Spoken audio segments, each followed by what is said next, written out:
ঢাকাকে কড়া বার্তা নয়াদিল্লির। সোমবার ঢাকায় দ্বিপাক্ষিক বৈঠক হয়। সেখানে কড়া বার্তা দেন বিদেশ সচিব বিক্রম মিশ্রি। বৈঠক শেষে তিনি জানান, সংখ্যালঘুদের ওপর অত্যাচার এবং ধর্মীয় স্থানে হামলা নিয়ে উদ্বেগ প্রকাশ করা হয়েছে। এই ইস্যুতে বাংলাদেশ সরকারকে গঠনমূলক পদক্ষেপ নেওয়ারও বার্তা দেওয়া হয়েছে। এরপর মোহাম্মদ ইউনূসের সঙ্গে আলাদা বৈঠক করেন বিদেশ সচিব।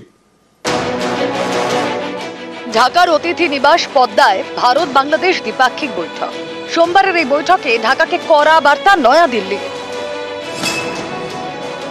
I conveyed our concerns, including those related to the safety and welfare of minorities. গত মাসের শেষের দিকে গ্রেফতার করা হয় ইসকনের সন্ন্যাসী চিন্ময় কৃষ্ণ দাসকে। এরপর থেকেই অশান্ত বাংলাদেশ। পদ্মাপাড়ে সংখ্যালঘুদের উপর অত্যাচারের অভিযোগ উঠেছে বারবার। মারধর, আগুন, ভাঙচুর থেকে সংখ্যালঘুদের ধর্মীয় স্থানে হামলার নানা অভিযোগ। এই নিয়ে আগেই উদ্বেগ প্রকাশ করে বিবৃতি দেয় ভারত সরকার।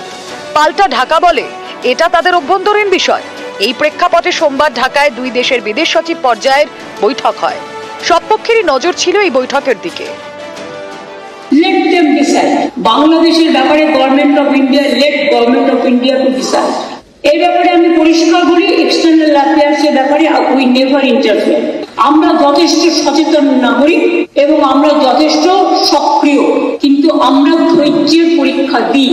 ভারত যে এতদিন ধৈর্য দেখিয়েছে, তারা চেয়েছিল ভারতকে প্ররোচিত করতে, ভারতবর্ষ যাতে সৈন্যবাহিনী পাঠায়, সেটা কিন্তু ভারতবর্ষ করেনি। কেউ ভারতবর্ষকে বলতে পারবে না যে ভারতবর্ষ নিজের থেকে আধিপত্য বজায় রাখার জন্য বা কায়েম করার জন্য কোনো কাজ করেছে। এই যে আলোচনার মাধ্যমে তারা বাংলাদেশের মাটিতে গিয়ে বাংলাদেশের আসল পরিস্থিতি বুঝে অন্তর্বর্তী সরকারের সঙ্গে আলোচনা করছে, এইটা ভারতের পররাষ্ট্রনীতির একটা ইতিবাচক দিক। সোমবার সেনাবাহিনীর বিশেষ বিমানে বাংলাদেশে পৌঁছন বিদেশ সচিব বিক্রম মিশ্রি। এদিন ঢাকায় 2 ঘন্টা ধরে চলে সচিব পর্যায়ের দ্বিপাক্ষিক বৈঠক। সেই বৈঠকে বাংলাদেশকে কড়া বার্তা দেয় ভারত। সে দেশের সংখ্যালঘু নির্যাতন নিয়ে উদ্বেগ প্রকাশ করেন ভারতের বিদেশ সচিব। বৈঠকে উঠে এসেছে সংখ্যালঘুদের ধর্মীয় স্থানে হামলার প্রসঙ্গ। বাংলাদেশের সংখ্যালঘুদের নিরাপত্তা এবং উন্নয়নের বিষয়ে বাংলাদেশ সরকারকে গঠনমূলক পদক্ষেপ করার বার্তা দেন বিদেশ সচিব Vikram Misri. I conveyed our concerns, including those related to the safety and welfare of minorities. We also discussed some regrettable incidents of attacks on cultural, religious and diplomatic properties, a constructive approach on all these issues by the Bangladesh authorities. বাংলাদেশের সেই একই সুর। ভারতীয় গণমাধ্যমে অপপ্রচার, মিথ্যা তথ্য এবং বিভ্রান্তিকর বয়ান রয়েছে। সে বিষয়ে আমরা ভারত সরকারের প্রতি দৃষ্টি আকর্ষণ করে এ বিষয়ে যথাযথ পদক্ষেপের অনুরোধ জানিয়েছি। এটি আমাদের অভ্যন্তরীণ বিষয় এবং আমাদের অভ্যন্তরীণ বিষয়ে অন্য দেশের মন্তব্য সমীচীন নয়। এদিন সচিব পর্যায়ের বৈঠকের পর রাষ্ট্রীয় অতিথি ভবন যমুনায় মোহাম্মদ ইউনূসের সঙ্গে বৈঠক করেন বিদেশ সচিব বিক্রম মিশ্রি। এদিকে আগামী বুধবার ঢাকা থেকে আগরতলা পর্যন্ত লং মার্চের ডাক দিয়েছে বিএনপি। সোমবার কথা জানান বিএনপির যুব দলের সভাপতি আব্দুল মোনায়েম মুন্না। নিউজ 18 বাংলা। ভারতের সৌহার্দ্যেও অনড় বাংলাদেশ। অভ্যন্তরীণ বিষয় মন্তব্য করা উচিত নয় বলে দাবি ঢাকার। যদিও আন্তর্জাতিক সম্পর্ক বিশেষজ্ঞরা বলছেন, মানবাধিকার লঙ্ঘিত হলে সেটা আর কোনো দেশের অভ্যন্তরীণ বিষয় থাকে না। এইটা সত্যি তাদের আভ্যন্তরীণ বিষয়, কিন্তু সেই বিষয়টা যদি মানবাধিকারের সমস্যায় হয় এবং বিশেষ সম্প্রদায়ের মানুষের প্রতি হানি, ইনফ্যাক্ট গণতন্ত্র বিরোধী এবং মানবাধিকার বিরোধী অবস্থান হয়, কাজে আমার ধারণা শুধু ভারত কেন, পৃথিবীর প্রত্যেকটি রাষ্ট্রই উদ্বেগ। ইনফ্যাক্ট ব্রিটেন তো অলরেডি সেই নিয়ে নানা রকম আলোচনা করেছে তাদের পার্লামেন্টে। মমতার পাল্টা হুঙ্কার, কলকাতা দখলের পাল্টা হুঙ্কার এবার মুখ্যমন্ত্রীর। আমরা কি ললিপপ খাবো? প্রতিক্রিয়া মমতা বন্দ্যোপাধ্যায়ের। বাংলাদেশে সংখ্যালঘু অত্যাচারে কড়া বার্তা। 4 দিনের মধ্যে কলকাতা দখলের হুঁশিয়ারি। সোশ্যাল মিডিয়ায় ঘুরছে একাধিক ভিডিও। বাংলাদেশে অবসরপ্রাপ্ত সেনা কর্তাদের মিছিল থেকে আজব হুঁশিয়ারি। অন্যদিকে বাংলা বিহার দখলের ডাক বিএনপি যুগ্ম মহাসচিব রিজভিরও। কি বলেছিলেন তিনি, একবার শুনে নেব। আমি বলে দিচ্ছি ভারতকে যে ট্রেনিং আমরা নিয়েছি, যে যুদ্ধ আমরা করেছি, আমরা শুধু 2 লক্ষ সৈনিক না, আমাদের সাথে 18 কোটি জনগণ আছে।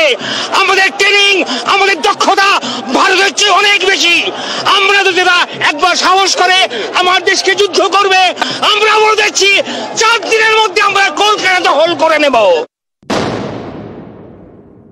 আমরা আমাদের মিলিত শক্তি, তারুণ্যের শক্তি নিয়ে আমরা এটাই বলবো যে ঠিক আছে, তোমরা যদি চট্টগ্রাম দাবি করবে কি কারণে, তোমরা যদি ওইটা দাবি করতে পারো তাহলে আমরাও দাবি করব আমাদের নবাব সিরাজউদ্দৌলার বাংলা, বিহার, উড়িষ্যা ফেরত দাও আমাদেরকে। এরপরে হুঙ্কার মুখ্যমন্ত্রীর। যারা কেউ কেউ বলছে বিহার দখল করব, উড়িষ্যা দখল করব, আমি বলি ভাই ভালো থাকবেন, সুস্থ থাকবেন, সুন্দর থাকবেন, কিন্তু এত বড় হিম্মত আপনাদের কেন কারো নেই যে বাংলা, বিহার, উড়িষ্যা সব নিয়ে নেবেন আর আমরা বসে বসে ললিপপ খাবো? এটা ভাববার কোনো কারণ নেই। আমরা যথেষ্ট সচেতন নাগরিক এবং আমরা যথেষ্ট সক্রিয়, কিন্তু আমরা ধৈর্যের পরীক্ষা দিই। বাংলাদেশের অশান্তি নিয়ে বিধানসভায় কড়া মুখ্যমন্ত্রী। পড়শি দেশে সংখ্যালঘুদের ওপর অত্যাচারের নিন্দা করেন মমতা বন্দ্যোপাধ্যায়। পাশাপাশি তার দাবি বাংলাদেশের অশান্তি পশ্চিমবঙ্গে ছড়ানোর চেষ্টা হচ্ছে। ফেক ভিডিও ছড়িয়ে একটি রাজনৈতিক দল এই কাজ করছে। অপপ্রচারে পা না দেওয়ার আবেদন মুখ্যমন্ত্রীর।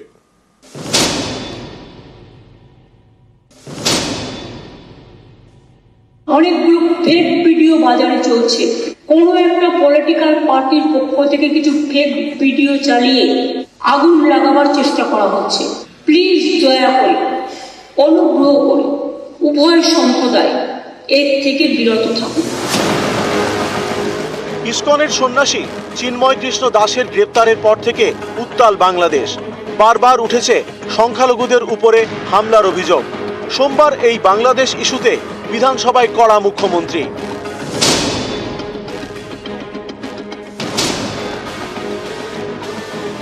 সত্যি মাইনরিটিজের উপরে যে অত্যাচার চলছে সেটা আমরা কেউ ভালো চোখে দেখছি না।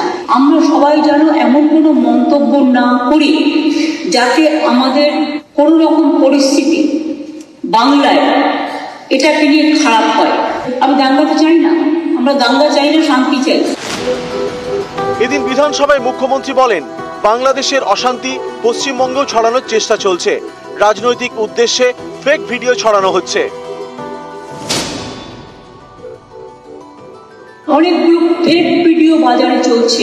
কোনো একটা পলিটিক্যাল পার্টির পক্ষ থেকে কিছু ফেক ভিডিও চালিয়ে আগুন লাগাবার চেষ্টা করা হচ্ছে। যারা ভাবছেন এটা নিয়ে রাজনীতি করবেন তারা জেনে রাখুন, ওটা করতে গেলে আপনার রাজ্যেরও ক্ষতি হবে, ওখানেও যারা আমাদের বন্ধু বান্ধবরা আছে, ভাই বোনেরা আছে, তাদেরও ক্ষতি হবে। যদি কেউ বিচ্ছিন্ন করতে আসার চেষ্টা করে তাকে প্রতিরোধ করুন এবং সেক্ষেত্রে বাঁধ ভেঙে দিতে হবে।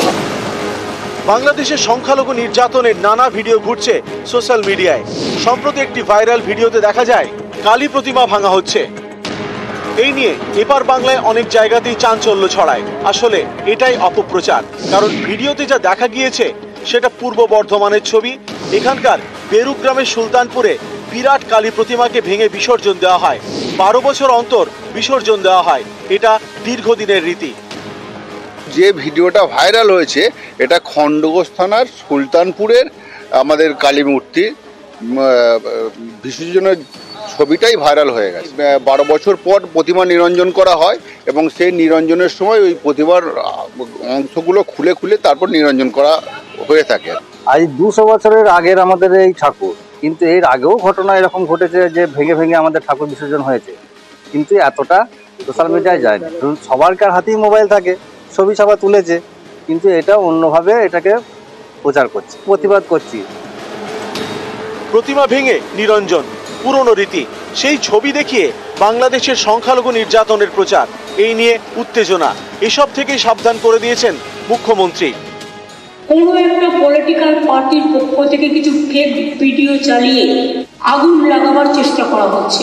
প্লিজ দয়া করে, অনুগ্রহ করে উভয় সম্প্রদায় এর থেকে বিরত থাকুন। একদিকে হিন্দু ধর্মের মানুষরা প্রতিবাদ করছেন, অন্যদিকে সংখ্যালঘু ইমামরাও বাংলাদেশে যে মাইনরিটিদের উপর অত্যাচার হচ্ছে তারাও কিন্তু এটাকে তীব্র নিন্দা করেছেন। এটা বাংলায় প্রথম যারা মনে রাখবেন এটা আমাদের ধর্ম নিরপেক্ষতার একটা প্রধান একটা স্তম্ভ।